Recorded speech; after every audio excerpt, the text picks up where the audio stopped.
No meio do salão elegante da mansão em Sintra, Rafael aproximou-se de repente do Tiago, que estava sentado na sua cadeira de rodas, e beijou-o nos lábios com força e determinação. O silêncio caiu sobre a sala como uma onda gelada. Todos os convidados pararam as conversas e viraram os rostos para eles com olhos arregalados de espanto. O pai do Rafael, o empresário conservador António Santos, deixou cair o copo que segurava o líquido vermelho, espalhando-se pelo chão de mármore enquanto gritava: "O que é isto, meu filho? Perdeste o juízo." Rafael afastou-se devagar, o coração acelerado como nunca, o sangue latejando nas têmporas. Ele sabia que acabara de destruir anos de fingimento cuidadoso. Aos 26 anos, Rafael vivia em Lisboa numa família de construtores onde o nome Santos era sinônimo de tradição católica e negócios sólidos. O pai António sempre repetia que um homem deve casar, ter filhos e continuar o legado.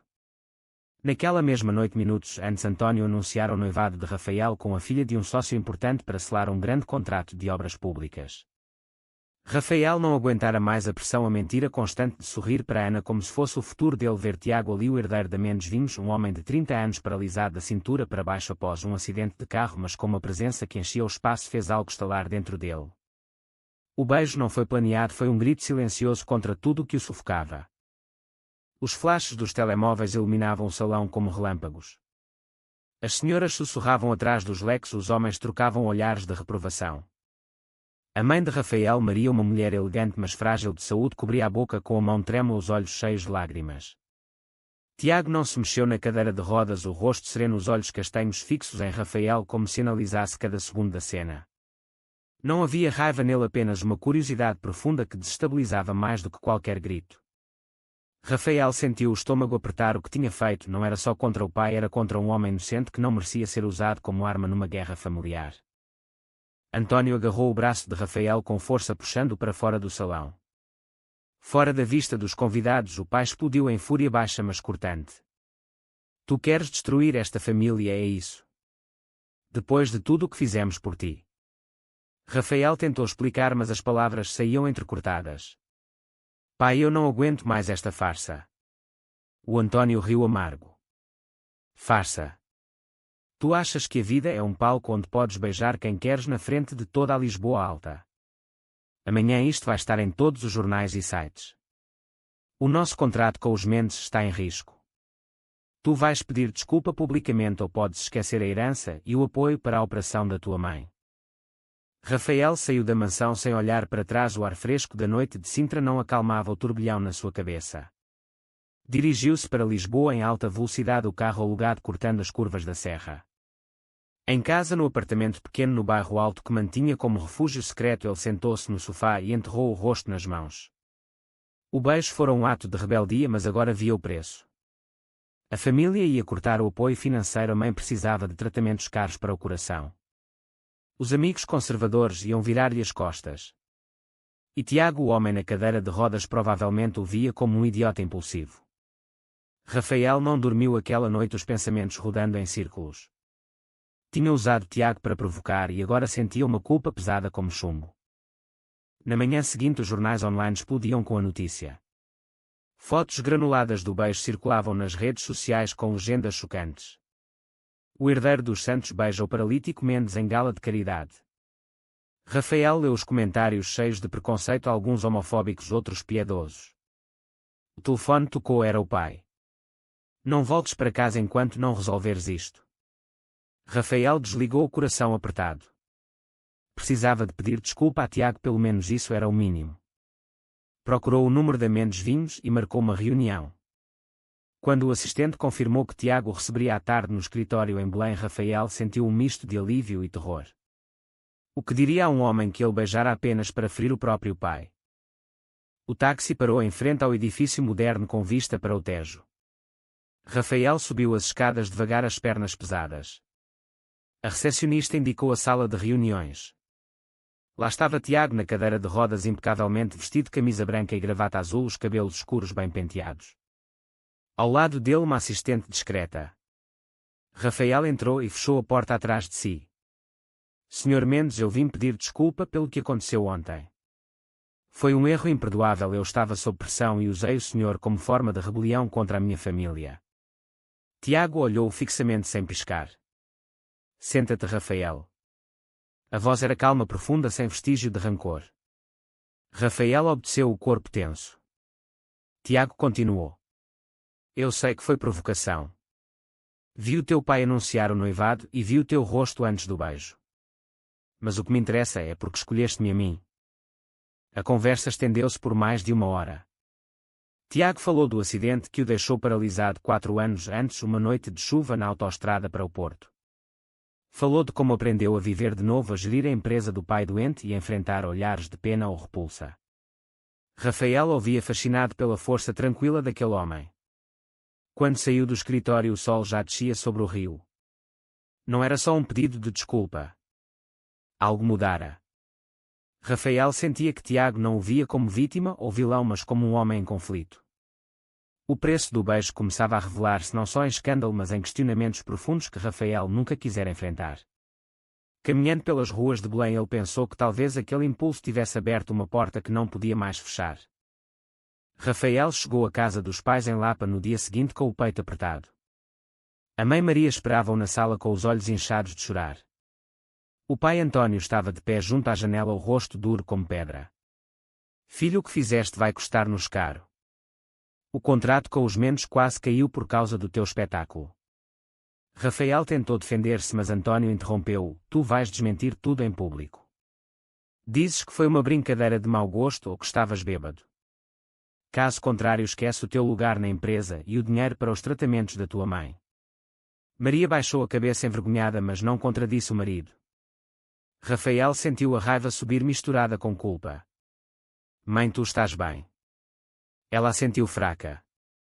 Estou, mas o médico disse que preciso de mais exames em Lisboa. A discussão durou horas.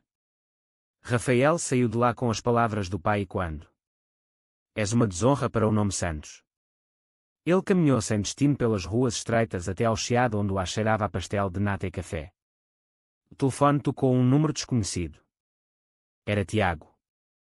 Rafael atendeu, a voz trêmula. Senhor Mendes. Tiago riu suavemente. Chama-me Tiago. Quero convidar-te para um café amanhã de manhã no meu terraço em Cascais. Há coisas que não se dizem em escritórios. Rafael aceitou sem pensar 2 vezes. Naquela noite mal dormiu, imaginando o que Tiago queria realmente. No dia seguinte, o táxi deixou-o em frente a uma vila moderna com vista para o mar. Tiago estava no terraço, a cadeira de rodas posicionada junto à mesa de vidro.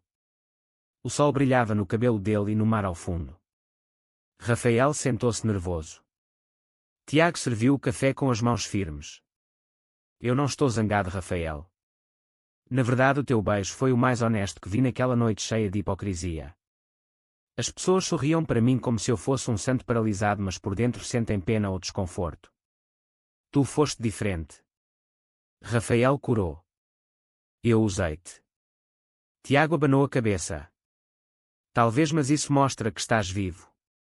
Eu vivo preso a esta cadeira, mas aprendi que a verdadeira prisão é o medo. Conta-me a tua história. Rafael falou por longos minutos da pressão familiar, da mentira sobre a sua orientação, da mãe doente que ele não queria perder. Tiago ouvia sem interromper, os olhos cheios de compreensão. Depois partilhou o seu lado. O acidente mudou tudo, mas também me ensinou a escolher o que importa. A minha família aceita-me, mas o mundo lá fora não. Os negócios exigem que eu seja forte sem mostrar fraqueza. Rafael sentiu uma conexão inesperada. Quando se despediram, Tiago disse: volta quando quiseres. Não para pedir desculpa, mas para falar a verdade. Nas semanas seguintes, Rafael encontrou-se com Tiago várias vezes. Caminhadas pela praia de Cascais, onde Tiago mostrava como adaptar a vida ao mar. Conversas em cafés de Lisboa sobre livros, filmes e o peso dos preconceitos. Rafael começou a questionar as suas próprias ideias. Sempre vira a deficiência como algo trágico, mas Tiago era mais vivo do que muita gente com pernas fortes. No entanto, a família não parava. O pai enviava mensagens exigindo que Rafael aparecesse com Ana em eventos para salvar as aparências. Uma noite, António apareceu no apartamento de Rafael. Se não parares com isto, eu corto tudo. A empresa, a casa, a ajuda médica. Rafael sentiu o chão tremer. O conflito interno crescia. Rafael gostava da companhia de Tiago, mas o beijo inicial fora uma mentira. Seria honesto continuar. Um dia no terraço Tiago perguntou diretamente: "O que sentes agora por mim?" Rafael hesitou. "Respeito e admiração." Tiago sorriu. "Começa por aí. O resto vem com tempo." Mas Rafael sabia que a pressão social aumentava.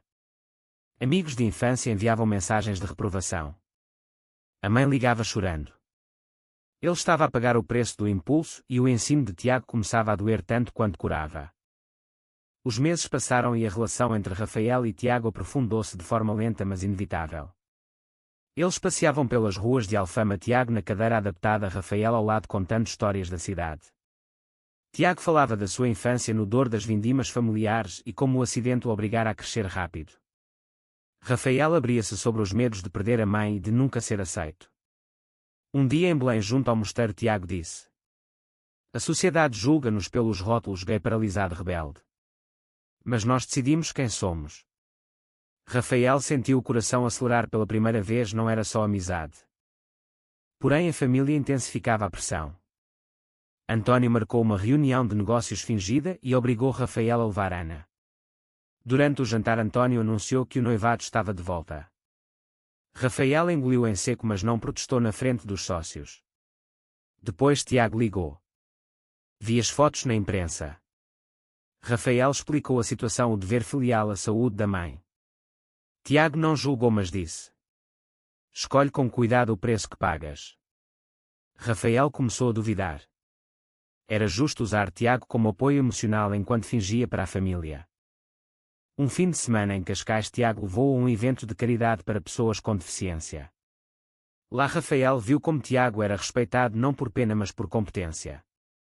Conversas profundas revelaram o passado de Tiago, uma namorada que o deixou após o acidente por não aguentar a realidade. Rafael sentiu empatia e raiva contra o mundo injusto. Na volta no carro adaptado Tiago pegou na mão dele. "Não tenhas medo de sentir." Rafael não retirou a mão. Mas na semana seguinte o pai descobriu as visitas e confrontou-o violentamente. "Se continuares com esse homem eu mando a tua mãe para um lar longe de ti." Rafael chorou sozinho naquela noite, o dilema moral rasgando por dentro.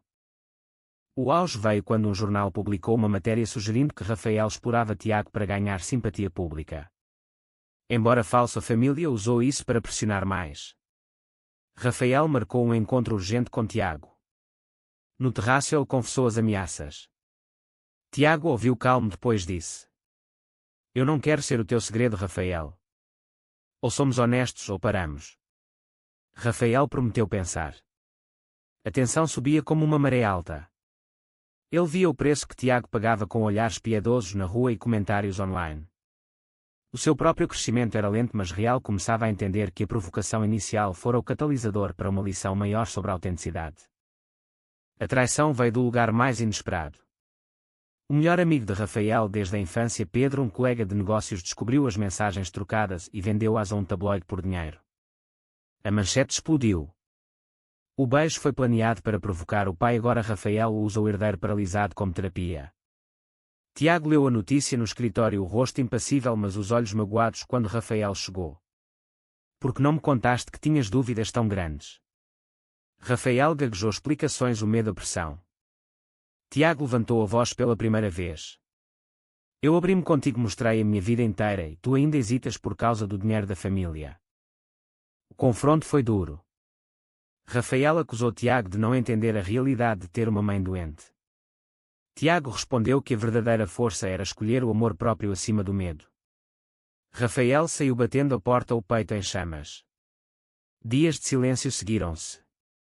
A família celebrou a notícia como prova de que Rafael devia voltar ao caminho certo. António ofereceu um cargo maior se ele casasse com Ana. Rafael quase cedeu, a mãe piorou e precisava de cirurgia urgente. Num momento de fraqueza ele ligou a Ana e marcou um encontro. Tiago soube por amigos comuns e enviou uma mensagem curta. "Entendo a tua escolha mas não esperes que eu espere para sempre." Rafael sentiu o peso da traição que cometera consigo mesmo.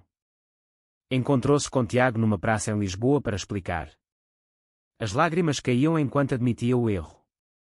Tiago ouviu, depois disse: "O preço das tuas decisões está a ensinar-te mais do que eu poderia. Mas se queres redenção tens de enfrentar o teu pai cara a cara. Rafael concordou. Marcou uma reunião familiar. Lá explodiu tudo. Gritou que era gay, que amava Tiago, que não aguentava mais viver para agradar. O pai ameaçou deserdar, mas a mãe interveio pela primeira vez. Deixa-o ser feliz, António. Ele salvou-me ao mostrar coragem. A crise atingiu o pico quando Tiago teve uma infecção relacionada à cadeira e foi hospitalizado. Rafael correu para o hospital ignorando as chamadas do pai.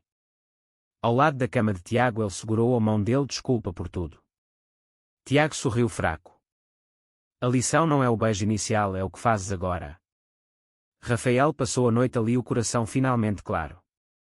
A traição de Pedro e a sua própria fraqueza ensinaram-lhe o valor da lealdade verdadeira.